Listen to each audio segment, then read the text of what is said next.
Hello everyone, in this video we're going to cover the reduce higher order function within JavaScript. Now, in my previous videos I've covered for each, map and filter. So for these previous examples we used some sample data.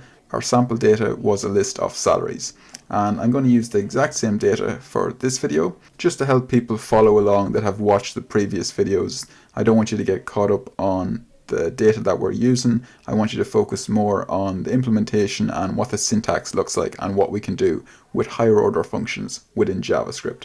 So I'm going to start off here by creating a new file. I'm going to call my new file reduce.js. So I've created my file and now I'm going to copy in my data that we're going to use. Now if you haven't seen my previous videos, I'm going to run through it quickly. We've defined a variable here, it's called salary, and it's actually a data structure because it holds multiple values in an array, and these values are just numbers or integers, and these integers represent salaries. Now when we use reduce, we are looping through the array and we're adding all our values up together to produce a total, and this total can be stored in a variable. So I'm going to define my variable and I'm going to call it total salaries. Now once we've defined our variable, we have to assign it to something.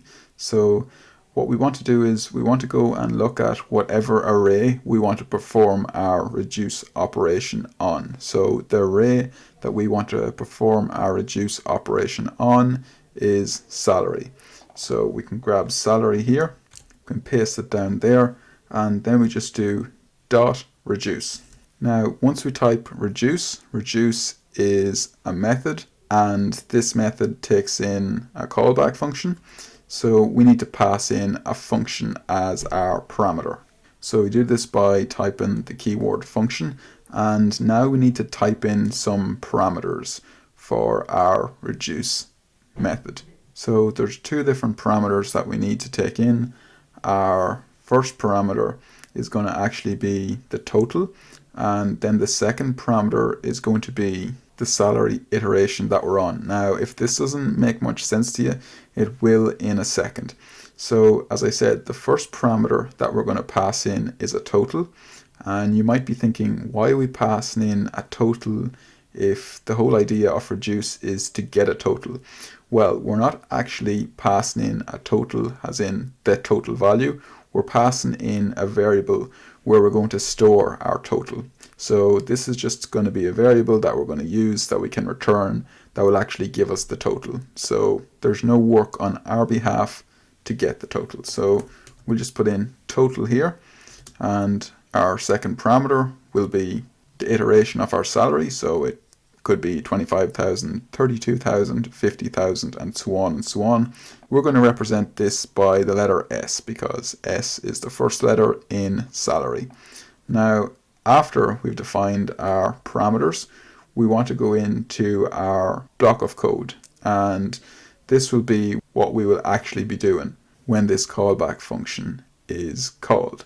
So we want to go and return the total plus S. Now the total at the moment will be 0. We haven't defined it as 0, but we usually want to start our counting at 0. So our total will be 0, and S, as I said before, will be whatever element we're on here. So S in the first iteration of this will be 25,000. In our second iteration it'll be 32,000. So we want to have our total, and we want to set our total equal to total plus whatever S is. So we'll say plus equals S. So again, just to step through this, on our first iteration, the first time this callback function is called, total will be 0, S will be 25,000. So when this line here is executed, it will be total plus equals S, so 0 plus S basically. So 0 plus S, while S is 25,000, total will be 25,000. And then the second time I go through it, it'll be total is 25,000 plus S, S will be 32. So it'll be 25,000 plus 32, and so on and so on and so on for all the elements until we reach the end. Now, if you remember, I said to you our total is going to start at 0. Now, we have to define this because in some cases we might want our total to start at some other number. So we do this by putting in whatever number we want to start with just after this curly bracket. So we do comma and 0. And now if we go up and run this function, we can see our output. Now we want to console log this total salary so we can actually see what's happening. So if we print out total salary, and I'll just take the S off this here and here, total salary. I forgot to put in a return.